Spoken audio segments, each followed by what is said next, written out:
Hey Top Percenters, welcome back to FutureSight. Today I want to cover a little bit of news and then we're going to roll into today's main subject. The first bit of news I'd like to cover is the new Charizard X box. Yes, Xbox. Microsoft is now sponsoring Pokemon. A new Charizard Xbox is going to be put onto general release on May 7th over in the States. I'm guessing it's going to be similar time over here in England. Not sure about the rest of mainland Europe. We've been shown that the booster box will contain 4 booster packs. I'm assuming these are going to be XY series booster packs, so be from the XY base set and from Flashfire. If not, then it's going to be all Flashfire, which, depending on personal taste, depends on which you really want out of the box. It also comes with a regular size and a jumbo size Charizard X. Now, this is a Charizard X that has the attacks Mega Awakening and Brave Fire. So what I'm really hoping is, with this card coming out as part of a box set, it will actually be excluded from our Flashfire, making it so instead of having the chance of getting one of 3 Charizards, you'll have a chance of getting one of 2 of them. I just think it's going to be better overall for people who actually want to get a certain Charizard. If the Mega Awakening Charizard's one you want, then you can guarantee with the boxes. And it'll probably be pretty cheap over on places like eBay, Toronto, just because it's part of a box set. We've got no real news on how much the box is going to retail for right now, but I'm assuming it's going to be, if you're over in the States, probably about $15, and over here in the UK, anywhere between, say, £13 to £15. So, if the Mega Awakening Charizard's something you want to go for, then it's there in your box. If it's a case of you want one of the other Charizards, hopefully this one will be excluded from the set and you will actually have a chance to get the Charizard you want, or at least you have a slightly better chance. Also, one last piece of news before we actually head into our main episode, and Coro has revealed to us an XY promo. It is a promotional Pyro. Personally, I don't see it as being that much. Stage 1, 100 hit points, with true cost of 2, weak to water, 2 attacks. The first is for Fire and Colorless. You can use Crunch, which delivers 30 damage. You flip a coin, if heads, discard an energy attached to your opponent's active Pokemon. It's pretty standard for a Crunch attack. The damage, the effect, it's something we haven't seen a dozen times before over varying formats. It's just an attack making its way back into this format. Its second attack, for 2 fire and double colorless, you can use Flame of the Ruler. Do 120 damage, discard 2 energies attached to Pyro. And I'll be honest, I don't rate that at all. We've been given Reshiram in black and white, and that's been reprinted 8 times now. It's a basic, it delivers the same damage for a lower initial cost. Plus, it came out alongside Ember. We already had Typhlosion to go alongside it, so you had a choice of acceleration engines. So basically, putting a higher cost on the same attack on a stage 1 that has less hit points, I don't really rate it. I really don't. As a promo, for if you're a collector, then yeah, it's going to be a nice card to get. In fact, with it not being anything special from a competitive standpoint, you collectors, you're going to find it very easy to get this card very affordably. And from what I can see, the artwork isn't too bad either, so collectors, it's win-win. Competitive players, not so much. And on to today's main subject. This is a fun little deck that was shown to me at the Manchester League Challenge just this past weekend, and when I saw it, I loved the idea of this deck. It was being played by somebody who's already qualified for Worlds, and as such, I think they were just playing it to actually have fun with it. And to be honest, yeah, I am looking at a deck, looking at what it's capable of. But if you want to go to a League Challenge and just have fun with a deck that can get a few things done, then maybe this is going to be the deck for you. The deck I'm talking about is Gourgeist Dusknoir. Now the idea for this deck is pretty simple. Your starting point is just set up the XY Gourgeist, attach that one psychic energy and start using Eerie Voice to spread damage across your opponent's board. It might only be 20 on everything, but it's one of those that the cumulative damage of your opponent's field adds up. Your opponent has 5 on the bench, obviously going to have 1 active. Use Eerie Voice, that's 120 damage. Placing your opponent's side of the field, all you have to do is put 1 energy onto a stage 1. Of course, having that 120 spread out isn't really too beneficial to you. That's why you play Dusknoir. Just to clarify, we're talking about the Shadow Hand Dusknoir, the one that can actually turn around and say, oh, you've got damage on your board, let me rearrange that into a way I like more. And right now, I just look at that combination and I see a lot of potential for like multiple KOs or mid-turn KOs. It's the fact that you can actually control how and when you take knockouts.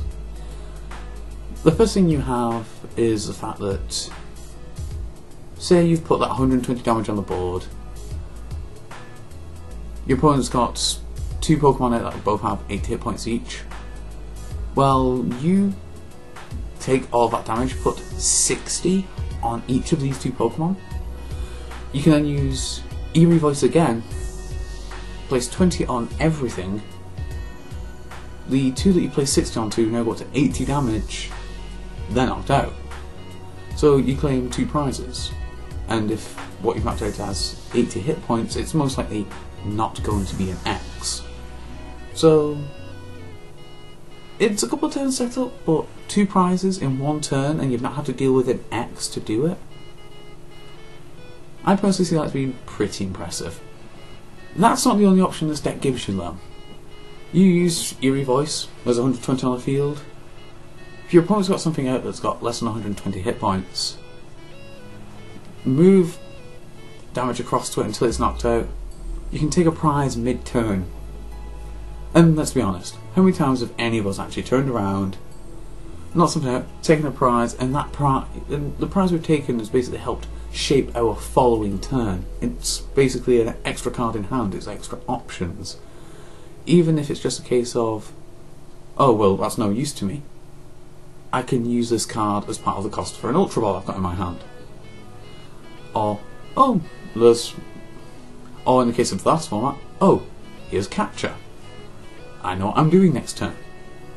The deck itself, just looking at Gourgeist and Dusknoir, as I said, does give you options for how to take your prizes, when you can take your prizes, and it also gives you a bit of control on how much you can actually hinder your opponent. If your opponent's trying to set something up, mid-turn, in the middle of your turn, you can just go, get rid of that. Oh, well, now your opponent can't set that up, and you've taken a mid-turn prize, you've stopped your opponent's setup, so you've got the potential for damage output, you've got the potential for mid-turn prizes, you've got the potential for multiple prizes, and you've got the added hindrance of being able to take away whatever your opponent's trying to set up. Oh no, sounds pretty good. That is just by looking at Gourgeist and Dusknoir themselves. The list that was shown to me had something very interesting going on with it. The list itself contained 6 hammers, 4 crushing, 2 enhanced. All of a sudden you can see this deck is not just geared towards potentially being able to hinder your opponent, but it's actually geared towards turning around and saying, I am going to hinder my opponent, I'm going to slow them down, I'm going to try and take energy off their board, I'm going to try and take options off their board. And yeah, the deck itself, from what I saw, with how quick it could get rolling, of quite a few decks that required stage 2 support, well, they don't really like it. When you look at Gourgeist's Eerie Voice attack, you do actually have, it does state put 2 damage counters on something. So something like Squirtle that has an ability that turns around and says, if I'm on the bench, I don't take damage. Eerie Voice gets past it. Eerie Voice turns around and says, I'm placing counters, I'm not doing damage.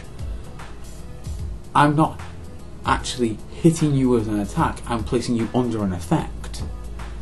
And that in itself, in my opinion, is huge, because you can bypass stuff like Squirtle. It also means that if your opponent's got anything else out around that Squirtle, you can converge damage onto it in your next turn. No Squirtle. No Squirtle needs no Blastoise. Chaos Blastoise slows down all of a sudden. They have to start relying on manual attachments, and does the deck really have time for manual attachments? Even with the disruptive capabilities in this deck though, it does actually have some difficult matchups. Right now, it absolutely despises seeing dark variants. I'm talking Darkrai, we're talking Speed Evital. It doesn't like them. We got a lot of basics with a lot of hit points, and the whole fact that, well, it's hard to hinder somebody's setup when they're running a speed variant of a deck that hits you for weakness, and most of the time it is just the fact that the deck hits you for weakness that actually makes it so they're guaranteeing the one-shots without any additional aid.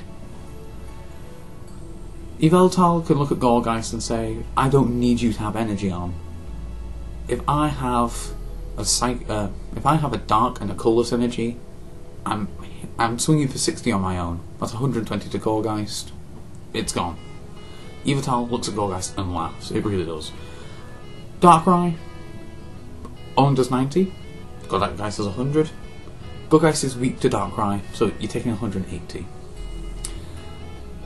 Once again, Dark is just laughing at Gourgeist Dusknoir, and it is the deck's worst matchup. It all comes down to, do you get your hammers? Can you set up before they see anything? You know, does their engine fail at all on them? If their energy acceleration engine fails, if they can't get the big pieces they need immediately and they can't build any momentum, then yes, Dusknoir Gourgeist can actually, it can hold out for a bit. As I said, it's its worst matchup, and you really have to hope that the Darkrai player doesn't pick anything up. With all that though, I think I'm going to sign off on this episode. What do you guys think about the potential of Gourgeist Dusknoir? Not as a competitive deck, just as something to actually toy around with and have a good time with. As always, I'll look forward to reading your comments down there in that comment section. And until next time, I've been Ranter Joey. You guys will always be the top percent. Peace out.